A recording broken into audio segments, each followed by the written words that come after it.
A fundamental existential threat to our state and indeed Igbo land is that of peace building and law and order. We can't build this homeland by turning the sword against each other. The Anambra love their homeland, but the recent upsurge in criminality poses a great threat. My heart bleeds to see and hear about our youth dying in senseless circumstances. Every criminal gang today, kidnappers, wicked murderers, arsonists, rapists, thieves, all now claim to be freedom.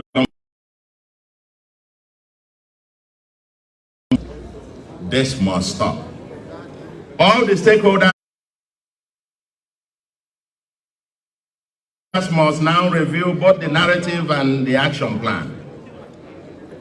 For starters, I totally endorse the recent statement of March 7th this year by the joint body of Southeast Council of Traditional Rulers and Bishops and Archbishops on the peace and conflict resolution, requesting for a tripartite discussion between all stakeholders. To the IPOB, ESN, and MASOB, as well as the disparate armed groups in the forest, it is time to interrogate both the purpose and the means of your campaign. Ladies and gentlemen, to the politicians playing politics with insecurity, you are riding a tiger. The current trajectory is a road to desolation. Let us get around the table and talk. Let the elite in the closet come out and let's debate our future and forge a consensus. The conspiracy of silence by the elite and some of the community leaders must end. If you see something, say something, or do something. Securing Igbo land and Nigeria must be our collective responsibility. Let those in the forests come out, surrender your guns, and let's work together positively to peace and prosperity of our homeland.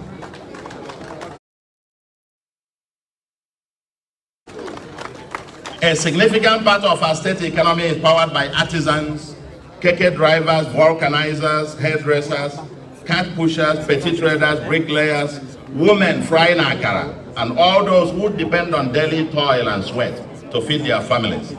Every day there is these poor masses lose an estimated 19.6 billion and show leadership by joining hands with us to do something about it.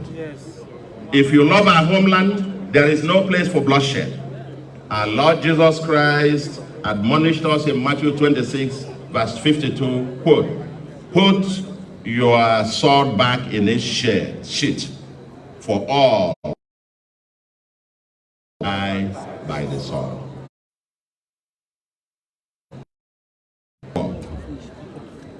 Her last born, Chukwuemeka, died the same during the war. My father bore a bullet inside of him for many years. My elder brother at 16 was in the boys' company, such that myself, the second, at 8, I became the man of the house with all the men at the war front. My uncles, cousins, etc. died during the war. Nigeria, Africa. With Ohanese's estimate that some 11.6 million Igbos live in the north, and over 7 million in Lagos state alone, and over 70% of our non-land assets. We need Nigeria, and Nigeria needs us. We need Africa and the world, and they also need us. Yes, we have had every genuine agitation for fairness, justice, equity, and equality in the Nigerian Federation.